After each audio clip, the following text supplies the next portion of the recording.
ક્રોધિત છે.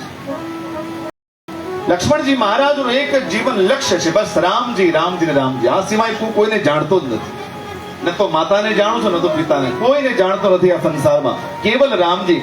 લક્ષ્મણજી કહ્યું, પ્રભુ મોરે સભઈ એક તુમ સ્વામી, દીન બંધુ ઉર અંતર જાન. બસ મારા તો તમે એક માત્ર, બસ બીજા કોઈને હું ઓળખતો. એવા લક્ષ્મણજી ભગવાન રામચંદ્રજી વિભીષણજીની વિનંતીને માન આપી અને સમુદ્રદેવ પાસે યાચના કરે છે, વિનય કરે છે, પ્રાર્થના કરે છે, દર્ભના આસન પર બેસી. અને એમાં સમયે આ સુખ શારણનો આવવું, રામજીનો ભેદ લેવા. આ બાંદરોની દ્રષ્ટિ પડી ગઈ આ સુખ ને સારણની ઉપર. અને બાંદરોને અહીંયા કહેવામાં આવ્યું છે કે કોઈ પણ શત્રુ પક્ષમાંથી આવે એટલે એના નાક અને કાનનું છેદન કરવું.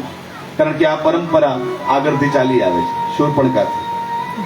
એટલે જે કોઈ આવે અહીંયા રાવણના ત્યાંથી એનું નાક અને કાનનું છેદન કરવું. જ્યાં આ વાનરો દ્વારા સુખ અને સારણના નાક કાનનું છેદન કરવાની જ્યાં ચેષ્ટા થઈ, એવી સમયે આ બંને દૂત ભગવાનનો સ્વભાવ જાણીને બોલી ગયા કે જો હમાર હર નાસા કાના તેહી કોસલાધીશ કે આના. જેણે અમારા નાક અને કાન છેદન કરવાની ચેષ્ટા કરશે અને કોસલાધીશ ભગવાન રામજીના સોગંદ. આ સ્વર, આ ધ્વનિ લક્ષ્મણજીના કાને પડે. ઓહો, રામજીના સોગંદ ખાતે.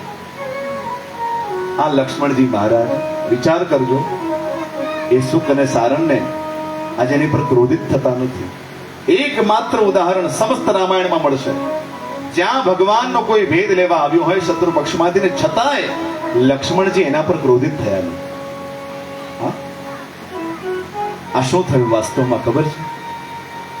રામજી મૌન છે, પણ આજે એ દયાનો અંશ લક્ષ્મણજી પર પ્રગટ થઈ ગયો. જે વાસ્તવમાં દયા સિંધુ તો રામજી છે, પણ રામજીની સાથે સદૈવ તરી નારી તજી નિંદ્રા તજી ગાદી, અયોધ્યાની 14 વર્ષ સુધી જેણે અખંડ જાગરણ કર્યું રામજીની સેવામાં, એવા ભગવાન રામજી એ દયા સિંધુનો એ ગુણ આજે લક્ષ્મણજીમાં પ્રગટ થયો. અને પછી પાતી આપીને રાવણને કહ્યું કે જાઓ એને મારે સંદેશો આપજો. મને એમ લાગે છે બે વાત થઈ છે. લક્ષ્મણજીમાં રામજીનો સ્વભાવ આવી ગયો છે સુંદરકાંડમાં, અને રામજીમાં લક્ષ્મણજીનો સ્વભાવ આવ્યો. એક ઉદાહરણ તો આપણે જોયું કે લક્ષ્મણજીમાં રામજીનો સ્વભાવ આવી ગયો કે આની ઉપર દયા લાગી હસી તુરત છોડાય. જો અહીંયા પણ દયા શબ્દનો પ્રયોગ છે. દયા લાગી હસી તુરત છોડાય, લક્ષ્મણજી છોડાય, કારણ કે દયા આવી ગઈ. આ એક ઉદાહરણ. અને રામજીમાં લક્ષ્મણજીનો સ્વભાવ કેવી રીતે એ આગળ જ્યારે સમુદ્રદેવ 3 દિવસ સુધીનો વિનય સ્વીકાર કરતા નથી, તેવે સમયે રામચંદ્ર ભગવાન લક્ષ્મણ બાન સરાસન આનો 100 બારીધી બિસી ખત્રીસાનો. અને નીતિના વચનો કહીને રામજી બોલે છે, અસ કહી રઘુપતિ ચાપ ચડાવા યહ મત લક્ષ્મણ કે. કેવું સુંદર ગાવ છો આપ. ગળું હંમેશા ગાવાથી શોભે. એટલે આવો હૃદયના ભાવથી, એ જ નિષ્ઠાથી જો આ સત્સંગ છે ને, વાસ્તવમાં એનો મૂળ ઉદ્દેશ ભગવાનનો સ્વભાવ જાણવાનો છે. ભગવાન કેવા છે? એક જ વાક્યમાં ઉદાર છે. અને રામજી જેવું ઉદાર તો આ જગતમાં કોઈ નહીં મળે. ગોસ્વામીજી લખે છે, ऐसो को उदार जग माही, बिन सेवा जो द्रवे दीन पर राम सरिस को नाही.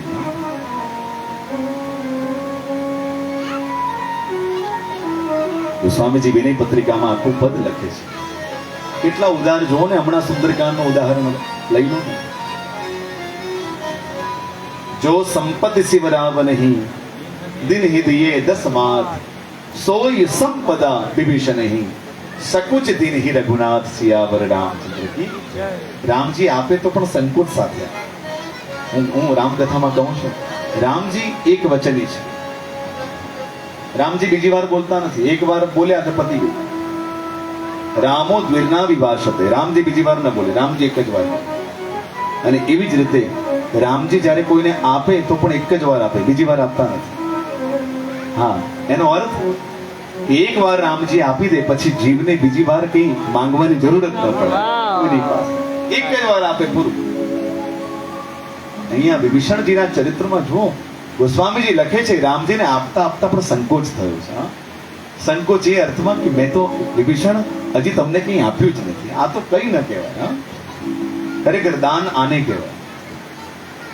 આપનારને એમ થાય કે મેં હજી તને કંઈ આપ્યું નથી, અને લેનારને એમ થાય મને બધું ઘણું બધું મળી ગયું આજે જીવનમાં.